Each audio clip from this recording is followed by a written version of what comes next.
Welcome, weary listener, to another tranquil descent into the annals of history. Tonight, we'll step back to a time when life was as unpredictable as the weather and as dangerous as a house on fire. We'll leave the shining knights and the grand victories to the bards and storytellers, and instead focus on the stark realities of medieval life. Specifically within the walls of a besieged castle, picture this.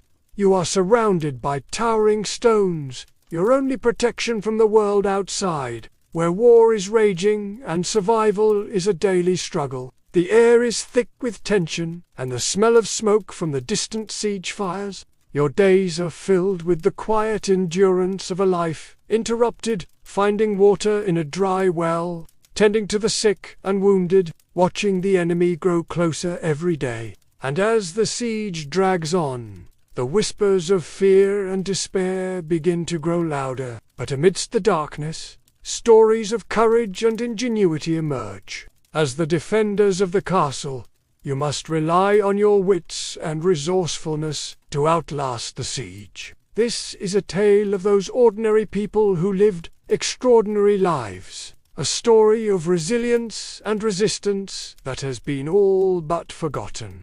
Welcome to my channel. Viewer discretion is advised for this video, as some of this video may be offensive or disturbing. We, the makers of this video, in no way support or condone the actions of the subjects featured. Why you wouldn't last a day in a medieval castle siege? If you think defending a medieval castle would be easy, you are dead wrong. Being part of a medieval castle's defense team required grit, skill, and sometimes luck to survive. Sieges could last for weeks or even months, meaning there was no room for slackers or those who panicked easily. In fact, many people who tried to defend medieval castles didn't last even one day before running away, giving up or dying. So why wouldn't you last a day defending a medieval castle? Keep watching to find out.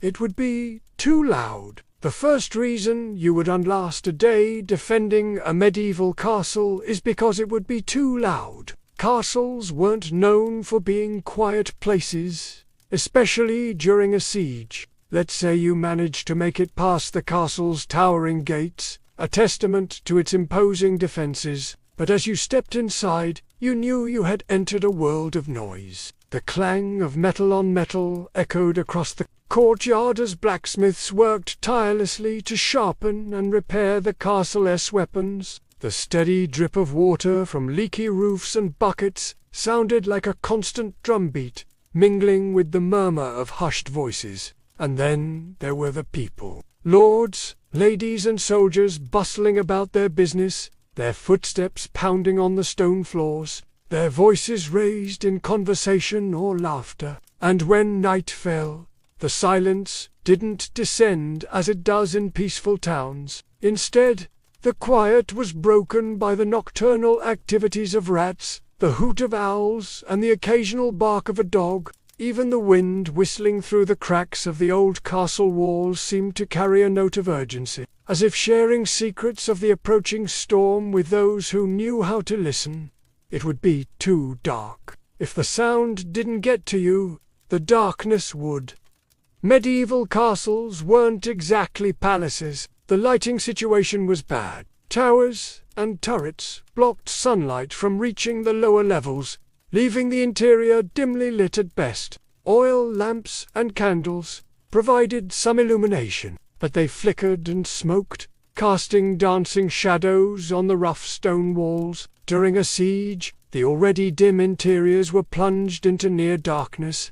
Enemy soldiers would intentionally block the sun's rays with shields, or use catapults to hurl large objects at windows, creating thick clouds of dust that blotted out the light. For those confined within the castle walls, the days bled together in a murky haze, making it hard to tell one hour from the next. This perpetual twilight was more than just an inconvenience. It made everything harder, from finding your way through the labyrinthine corridors to keeping watch for enemies. The lack of proper lighting turned every shadow into a potential threat, every creak of the old building into a lurking danger. Even simple tasks like reading or writing became a challenge. Soldiers on guard duty often relied on their ears and instincts, straining to hear the faintest sound that could betray an intruder's presence.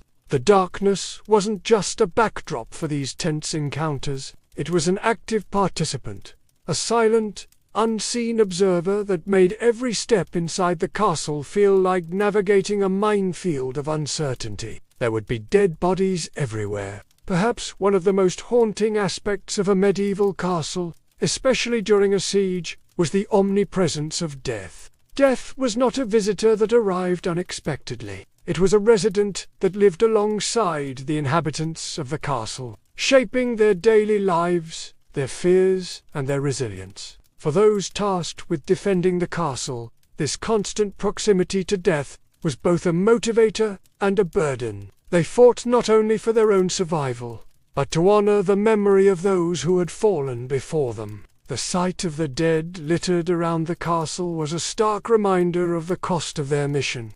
The decaying bodies of fallen soldiers, the listless forms of civilians who succumbed to disease or starvation, all bore silent witness to the toll that the siege had taken. These were not just numbers on a battlefield map. They were human beings, with names, families, and stories that ended abruptly within the cold confines of the castle walls. The defenders, therefore, carried the weight of these stories on their shoulders, adding a layer of solemnity to their duty. Yet this exposure to death was not limited to the defenders. It seeped into every corner of the castle. The stench of decay mingled with the aromas of cooking fires and fresh laundry, creating a bizarre, unsettling mix. It was a harsh reality check, a constant companion that never left their side. You would have to eat strange foods. Those tasked with defending a medieval castle were not only battling external threats, but also contending with unusual culinary experiences. A siege meant that the usual supplies could dwindle, forcing the defenders to turn to more unconventional sources of sustenance. Hunting wild animals within the castle grounds became a necessity, leading to an influx of exotic or rarely consumed meats. Imagine the clash between the flavors of a lean venison steak, cooked over an open fire, and the spices that might have been found in normal times. Venison, with its distinctive gamey flavor, might have been seasoned with herbs like rosemary and thyme, or perhaps a bit of local spice, if available. Rabbits and squirrels could have added variety to the diet, each offering a unique taste and texture. But these weren't the only unusual ingredients gracing the medieval castle kitchen. During sieges, foraging for edible plants and berries became an important source of nutrition. Wild onions, mushrooms, berries, and herbs would find their way into the defenders' meals. The addition of foraged items to the diet brought not only new flavors, but also a heightened awareness of the surrounding environment. Defenders learned to identify edible plants and understand their seasonal availability. Meals became a blend of necessity and a testament to the human spirit's ability to adapt to even the most challenging circumstances. You would be freezing cold. Life within a medieval castle, especially during a siege, was a constant battle against the elements. The structure itself, while designed to withstand attacks, was not necessarily equipped to provide warmth during the harsh winter months. Stone walls, while protective, offered little insulation against the biting cold that could penetrate even the thickest of clothing. As the siege dragged on, the inhabitants of the castle, both soldiers and civilians alike, had to contend with freezing temperatures that threatened not only their comfort, but their very survival. In such conditions, staying warm was a matter of necessity. Fires were kept burning day and night to combat the chill. Hearths were built or improvised in various areas of the castle, providing a much-needed source of warmth and light. The crackling flames became a central point of activity,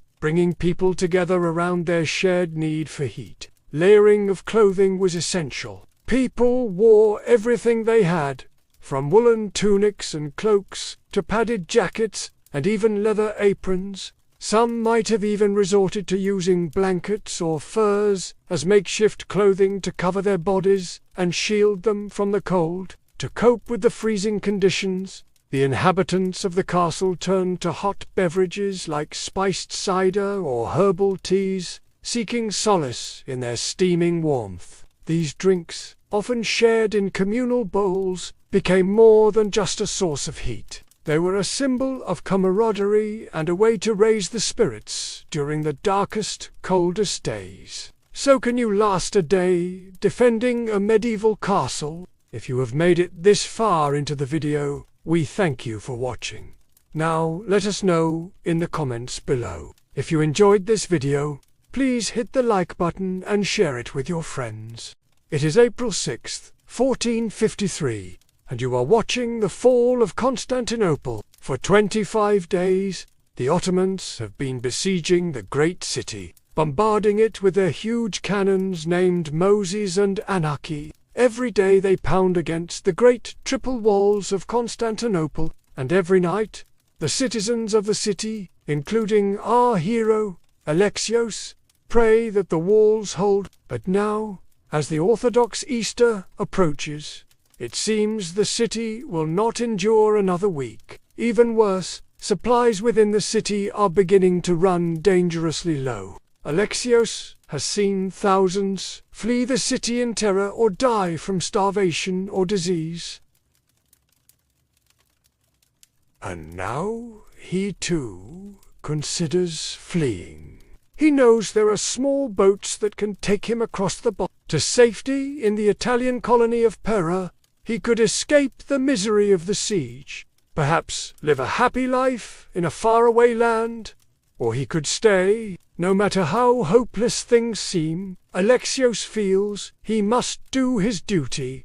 But why? What keeps him in the city? What made thousands of others stay when they could have fled? And what caused the city of Constantinople to fall? How did the Ottoman Turks destroy one of the greatest cities of the Eastern Roman or Byzantine Empire? Let's find out. Our story begins in the early 15th century, a time of great change in the Eastern Mediterranean. For over 1,000 years, the Byzantine Empire had endured, but it was reduced to a mere shadow of the empire that had once ruled much of Europe, the Middle East, and North Africa. In the west, the empire's capital at Constantinople was surrounded by hostile Turkish states who coveted the great city. Further east, the rest of the empire consisted of a few scattered territories in Anatolia, the Peloponnese, and the Aegean Islands. Despite being surrounded by enemies, the Byzantines refused to accept their fate as a declining power. For centuries, they had maintained a large army and navy, and were still recovering from the sack of Constantinople by the Fourth Crusade in 1204. With the aid of Venice, they managed to retake the city in 1261. However, their victory drained their treasury and left a legacy of mistrust towards the Republic of Venice. Nevertheless, with the death of Baldwin II in 1353, the Crusader kingdom of Jerusalem fell, and so Constantinople was the only Christian stronghold in the face of a rising tide of Ottoman Turkish states. In the 1360s, Ottoman Sultan Murad I pushed deep into the Balkans, conquering Adrianople and forcing the Byzantines to ally themselves with the Hungarians. But in 1373, Murad died and his successor, Bayezid I, inherited a fractured state. Over the next 2 decades, Bayezid conquered much of modern Turkey, Serbia, Bulgaria, and western Armenia. Thus, the Ottoman Turks grew closer to Constantinople. Now, as Bayezid prepared to conquer the Balkans, he sent his son Murad to finish the subjugation of the Serbian diaspora. After defeating the Serbs, Murad returned to Aydın, his new capital, where he would rule until his father's death in 1402. During the interregnum between his father's death and his accession to the throne, Murad took control of the fortress city of Gallipoli across the Bosporus from Constantinople. Now, soon after his accession, Murad set about consolidating his power and restoring order after the Timurid invasion of Anatolia during the reign of Bayezid I.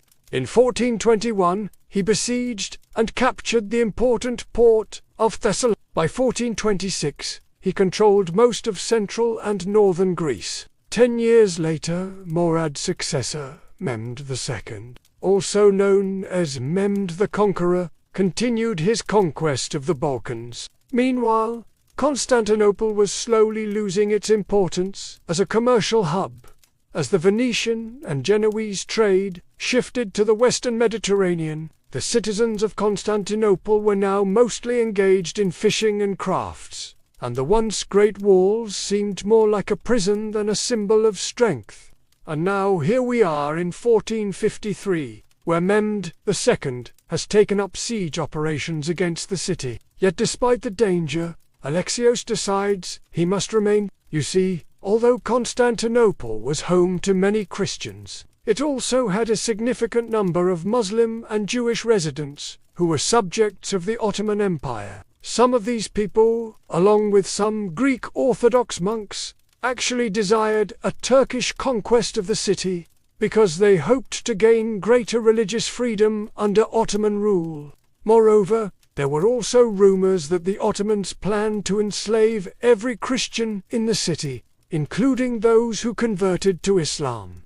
Now, whether these rumors were true or not doesn't matter. To Alexios and the other defenders, they needed every man they could get to defend the city. Now, let's return to the events of the siege. Each morning, Alexios awoke before sunrise to the booming of the Ottoman cannons, the menacing crack of firearms, and the clash of steel on steel. He watched as Ottoman soldiers swarmed through the breach in the wall and then just as quickly retreated back behind the safety of the Ottoman lines. He saw men of all ages fall victim to arrows and returning catapults. Yet still, the defenders could not push back the attack, and now their ammunition and food stores were dangerously low. And on May, Alexios found himself in the grand hippodrome of Constantinople, where chariot races had been held since the days of Roman Emperor Nero. Here, among the hippodromes, famed seven wonders, such as the obelisk of Thutmose III,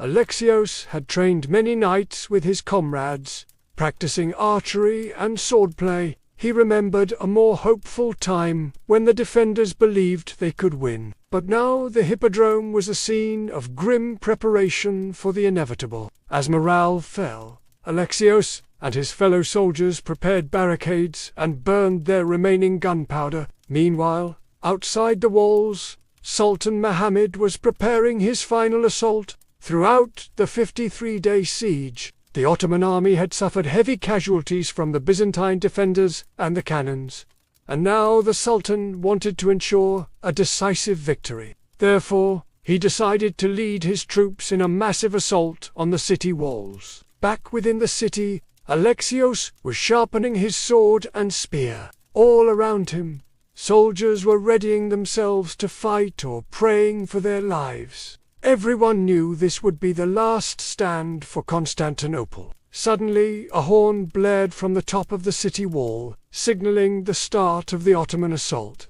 Alexios joined the throng of Byzantine soldiers as they surged toward the wall to meet the oncoming Turks. Within moments, the entire city had become a battleground. For several hours, Alexios fought bravely, hacking down Turk after Turk.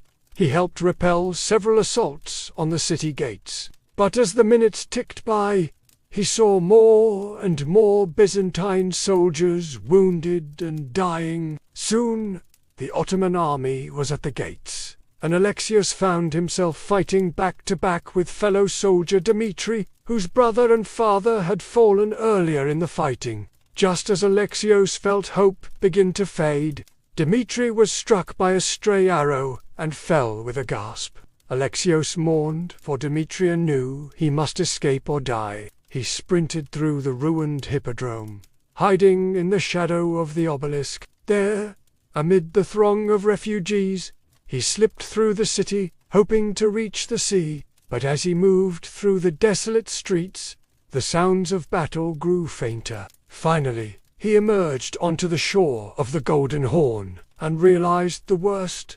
All was silent. The city had fallen. To his horror, Alexios was captured in the fighting and sold into slavery. He spent the rest of his life working in a Turkish galley, until he died in 1477, 24 years after the fall of Constantinople. The end of Constantinople marked the end of the Roman or Byzantine Empire after 1,000 years. It also allowed the Ottoman Turks to conquer the rest of Greece and focus on expanding into the Middle East. So what can we learn from the fall of Constantinople? Well, first, it shows us how geography can influence history. Constantinople's location on the Bosporus Strait gave it control of trade between the Black Sea and the Mediterranean. This wealth funded its army and helped it survive for centuries. But it also made the city vulnerable to invasion. Second, it demonstrates the importance of technology. The Ottoman army used advanced weapons such as cannons, firearms and siege towers to batter down the city walls and defeat the Byzantines. Third, the fall of Constantinople was the result of multiple factors. The Byzantines were weakened by internal strife, external attacks, and economic decline. The Ottomans were aided by improved technology, strong leadership, and alliances with other states. In short, the fall of Constantinople was a complex event, with far-reaching consequences. It marked the end of an era and the beginning of a new one, and studying it can help us understand the world we live in today. Thank you for watching. If you enjoyed this episode, check out our other series in the description below. And don't forget to subscribe and follow for more historical tales. Alchemy was one of the central occupations of medieval magic users. It's even mentioned in popular fantasy books like Harry Potter. But the real history of alchemy is a lot more interesting than just a bunch of wizards mixing potions. And when it comes to medieval alchemy, there were three main reasons why people wanted to know how to make gold, why they wanted to find the secret to immortality, and how the search for these things ended up changing the world. But first, welcome to my channel. The word alchemy has become synonymous with deception. Specifically the kind where someone promises you wealth, but instead hands you a brick. And it's easy to see how this happened, because the goal of alchemy was to turn cheap metals like lead into gold. In fact, the term for this process is still called transmutation. So when you read something like J.K. Rowling saying Harry became an aura after successfully transmuting lead into gold in his final exam,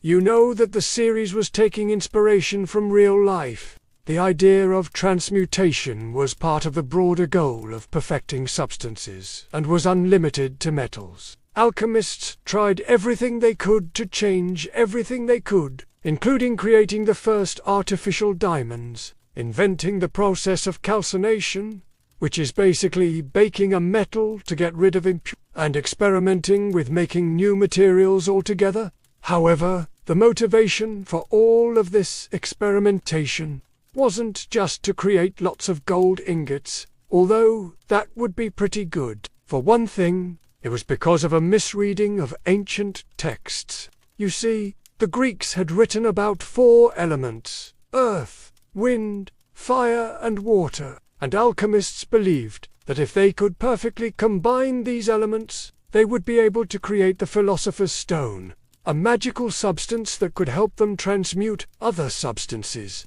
That, and the fact that the 4 elements were also associated with different personalities, made the search for alchemy into more of a spiritual endeavor than just scientific curiosity. This led to a bit of a personality cult developing around the greatest alchemists, with some Christians even coming to believe that the alchemist Isaac Landowski was actually a prophet. However, trying to turn lead into gold did have some benefits. You see, during the medieval period, Europe didn't have access to the silver mines of the Americas yet, so they needed other ways to get money, and that's where alchemy came in.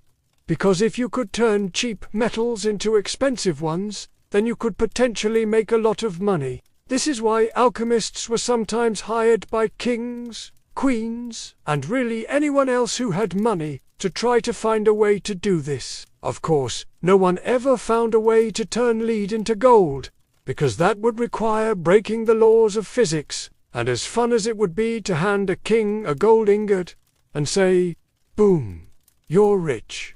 Unfortunately, that never happened. But this doesn't mean that alchemy was pointless. Thanks to their experiments, alchemists were able to discover many compounds like sulfuric acid and nitric acid, and many scientists credit the discovery of phosphorus to the efforts of alchemists searching for the elusive philosopher's stone. And while they may not have been able to turn lead into gold, they were able to develop techniques like distillation that can still be used today to refine precious metals. Now, despite the fact that medieval alchemists were hired by royalty and had several important discoveries under their belt, they weren't exactly looked at kindly by society as a whole. This is because of the secretive nature of alchemy.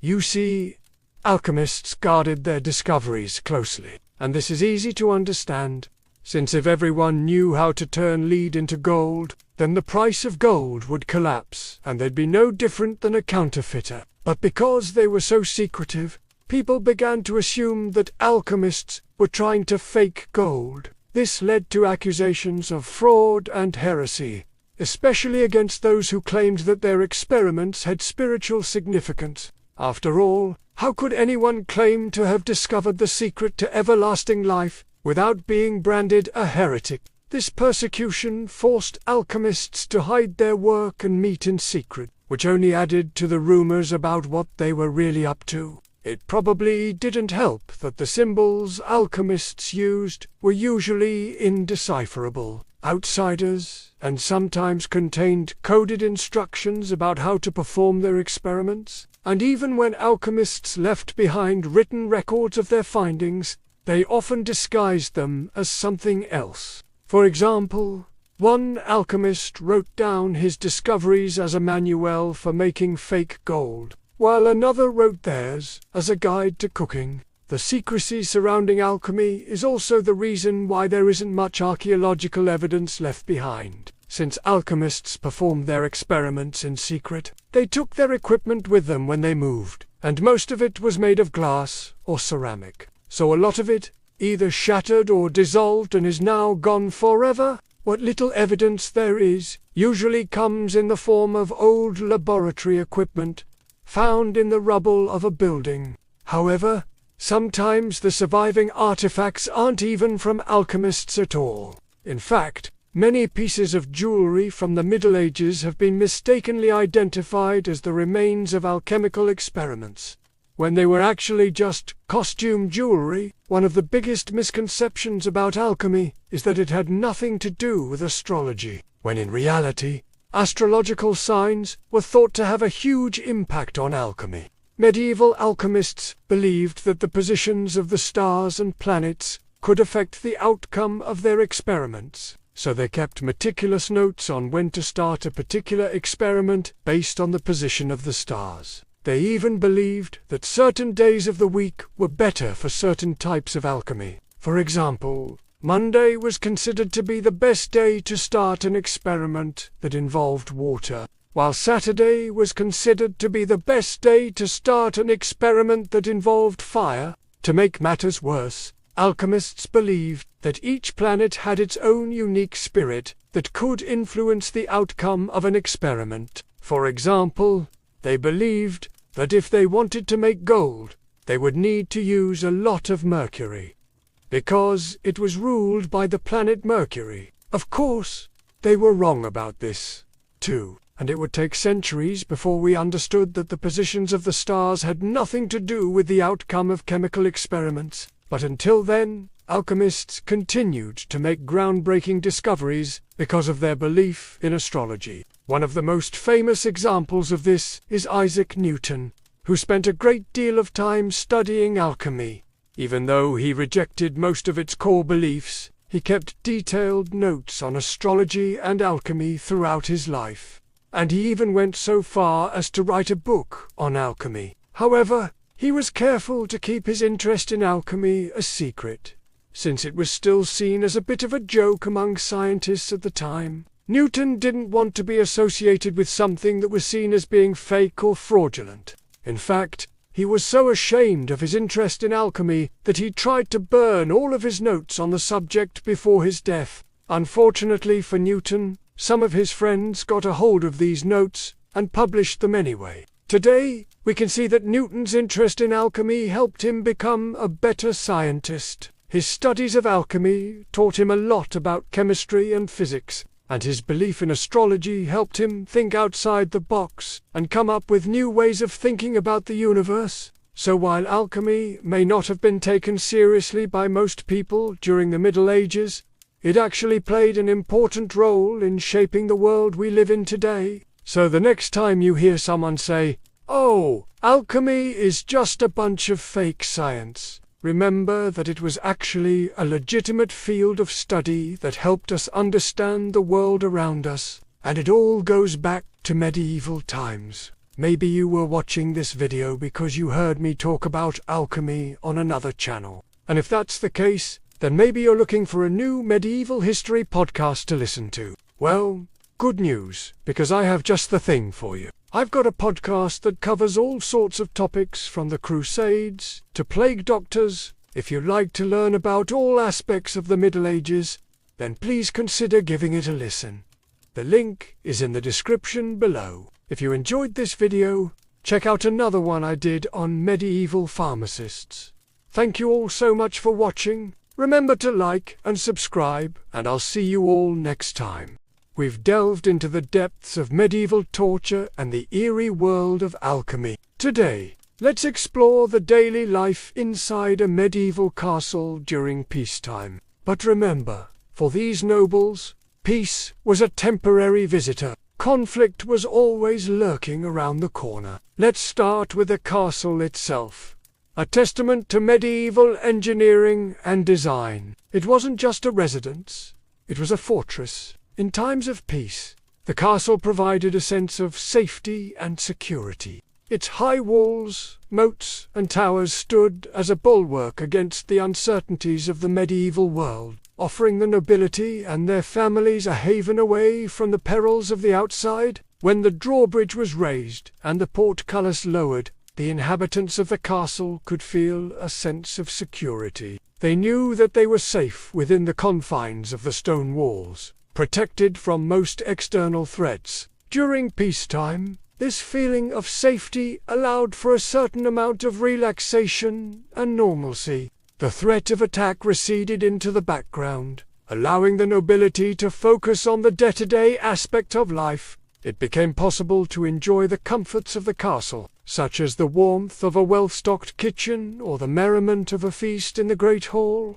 The castle, with its grandeur and majesty, turned into more than just a fortress.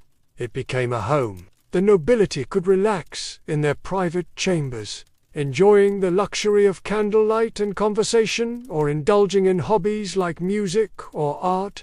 For some, the peacetime castle was a place where they could truly feel at ease. However, even within these secure walls, there was an awareness that peace was a fragile state. The nobility knew that the tranquility of castle life could be shattered at any moment, plunging them into a chaotic struggle for survival. The constant awareness of potential danger never truly left them. And so, despite the relaxation during peaceful times, there was always an element of preparedness. Regular inspections of the castle's defenses were conducted, and the knights were kept well trained and ready to defend. The threat of war may have been dormant, but it was never truly extinguished. Now, let's step into the shoes of a noble living in this medieval castle. The morning sunlight streams through the windows of the solar, softly illuminating the chamber of the noble lady. Unlike the rough stone chambers of the castle's defenders, her space is a mix of comfort and luxury. Tapestries adorn the walls, softening the harsh angles of the stone and offering insulation from the cold. A fireplace crackles merrily, casting dancing shadows on the stone floor. The noble lady awakens and begins her day, not with the grim tasks of a siege, but with the quiet rituals of the upper class. Her day starts with prayer, a time for contemplation and reflection amidst the grandeur of her. After the quiet solitude of prayer, the noble lady turns her attention to the affairs of the household. Managing a castle and its many inhabitants is no easy task. She oversees the distribution of food, the cleaning of the premises, and the myriad other tasks required to keep the household functioning smoothly. Her role is crucial, ensuring the comfort and well-being of everyone living within the castle walls. As a noble, she's also deeply involved in the administration of her husband's lands. She manages the accounts, ensuring the efficient use of resources and the collection of taxes. Her knowledge of numbers and her ability to make sound financial decisions are critical to the prosperity of their domain. One of the noble lady's most important responsibilities is in the realm of needlework. While it might seem like a pastime, it's actually a vital part of maintaining the family's prestige. She works on creating and repairing clothing not just for herself, but for her husband and their children. Each stitch is a display of wealth and status, ensuring that when they appear in public, they do so in fine garments that reflect their elevated position. Meanwhile, in another part of the castle, the lord prepares for his day. His chambers, though comfortable, reflect his status as a warrior, with weapons and armor on display. He begins his day with a hearty breakfast, fueling himself for the multitude of tasks ahead. The lord's responsibilities are vast. He presides over court, dispensing justice and ensuring the laws of his land are upheld. He settles disputes, handing down verdicts that maintain order and fairness within his domain. He also receives visitors, from fellow nobles to representatives of the crown. Each interaction carefully managed to further his interests and maintain his standing. Much of the lord's time is spent on matters related to defense. He inspects weapons and armor, ensuring that his soldiers are well equipped to defend the castle and the realm. He practices swordplay with his knights, keeping sharp not only his blade, but also his martial skills. The lord's responsibilities extend beyond the castle walls. He manages his lands, ensuring crops are planted, livestock cared for, and the people prosperous. He might consult with his seneschal, a trusted advisor responsible for the overall management of his estates. Every decision he makes affects his people, and he takes this responsibility seriously. As the day progresses, the great hall comes alive. It's time for the midday feast, a blend of necessity and pageantry. The hall echoes with the sounds of celebration. Musicians play lively tunes while jesters weave through the crowd, their antics providing amusement for all. The aroma of roasted meats, fresh bread, and fine cheeses fills the air, creating an atmosphere of warmth and conviviality. The feast is not just a meal, it's a display of the castle's wealth and a chance for entertainment and socializing. Here, within the heart of the castle, the nobility and their guests indulge in the pleasures of good food and good company. The noble lord, resplendent in his finest attire, takes his place at the head of the table. His wife, equally elegant, sits beside him, their presence commanding respect and admiration.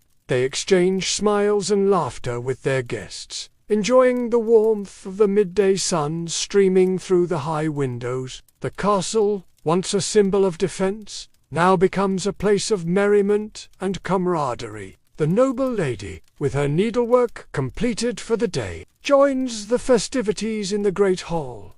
She engages in lively conversation with her guests, her wit and charm adding to the festive atmosphere. The bond between the couple is evident as they exchange glances across the crowded hall, their love and respect for each other palpable. The feast continues late into the afternoon, with tales of bravery, romance, and adventure filling the air. The noble lord, raising his goblet, makes a toast to the happiness and prosperity of his family and his people. The castle, bathed in the warm glow of the setting sun, stands as a testament to the strength and unity of the nobility within. The evening descends upon the castle, bringing with it a sense of calm after the bustle of the day. The great hall, now quiet, echoes with the memories of laughter and merriment. The noble couple, retiring to their solar, find solace in each other's company, sharing stories of their day and making plans for the morrow. As the fire crackles softly in the hearth, they talk not just of the events of the day, but also of their hopes and dreams for the future. The weight of their responsibilities, both in managing their domain and defending it, is a shared burden. They discuss the needs of their people, the challenges posed by neighboring lords, and the ever-present threat of war. The noble lady, with a gentle touch, tends to her husband's armor, cleaning and polishing the metal until it gleams like a beacon. This quiet moment of intimacy is a rare respite from the demands of court life. The threat of war, though distant, is never forgotten. The noble lord, ever vigilant, inspects his weapons, ensuring they are in top condition. The steel is honed to perfection, reflecting the firelight dancing in his determined eyes. The peace of the evening is punctuated by the distant sounds of the castle, the murmur of the night watch, the soft neighing of horses in the stables. It's a lullaby that reminds them of the precariousness of their existence, even within the safety of their fortress. As darkness falls, the castle takes on a new atmosphere. Shadows lengthen, and the flickering light of torches and candles becomes the main source of illumination. The nobility, along with the castle's inhabitants, retreat to the safety of their homes and chambers. The day's activities come to a halt, giving way to the quiet solitude of the night. The noble lord, undressing for bed, removes his finery, revealing a strong, capable warrior beneath the robes of nobility. The noble lady, her face illuminated by the soft candlelight, tends to her husband, helping him relax after a long day of responsibilities. Their relationship is a partnership built on mutual respect and support. United in their roles and challenges, they discuss the events of the day, sharing their thoughts and feelings in a private moment of intimacy before sleep claims them. And so the day ends in the castle, leaving behind the echoes of a feast, the gleam of polished armor, and the quiet murmur of a couple's love. The nobility, though accustomed to luxury and power, leads a life intricately woven with duty and preparation. Their existence is not just marked by feasts and celebrations, but also by the constant awareness of the threats that lurk around the corner. Within the safety of their castle walls, they strive to balance the responsibilities of governance, defense, and the preservation of their noble standing. As night falls and the stars begin to glimmer in the sky, the castle stands as a silent witness to the lives of its noble inhabitants. It's a place where power and privilege meet the ever-present shadow of conflict. And so the cycle continues, a continuous dance of duty and preparation, luxury and vigilance, as the nobility navigates the complexities of medieval life within their imposing fortress. As our gentle exploration of the medieval world comes to a close, we leave behind the echoing stone walls of the castle, the desperate struggles of the besieged, the mystical pursuits of the alchemist, and the structured lives of the nobility. We have witnessed how the very ground beneath medieval feet could shift from a place of brutal conflict to one of quiet, esoteric study, and then to a center of power and privilege. The medieval castle, in its many facets, reminds us of the profound contrasts within historical eras, the shared human experience of the quiet search for understanding, and the complex interplay of power and daily survival. Allow these echoes of a distant past to softly recede now. As the sounds of ancient battles and noble courts fade, may you find tranquility in the present moment, drifting into a peaceful and restorative sleep. If you've enjoyed this journey through time, I invite you to become a patron on our platform. Your support will ensure that we can continue to bring these immersive historical tales to more listeners like yourself. Each patron, regardless of donation amount, plays a crucial role in our production. On our platform, you can also engage with other history enthusiasts, share your own historical insights, and even suggest future topics for us to cover. Your engagement is invaluable, and together we can keep the spirit of history alive. So as the final notes of our medieval journey fade away, I encourage you to join us on our platform and become an integral part of our community. Your support will ensure that our historical tales continue to echo through time, reaching ever new audiences and deepening their appreciation for our shared human past. Thank you for joining me on this captivating journey through time. If you found this episode informative and entertaining, I invite you to give us a thumbs up and share it with fellow history enthusiasts. Your engagement helps us reach more listeners and keep the stories alive. Don't forget to subscribe so you never miss an exciting episode. I look forward to seeing you again soon. Until then, stay curious, keep exploring, and remember, the past is never truly gone. It's all around us if we know where to look and how to listen.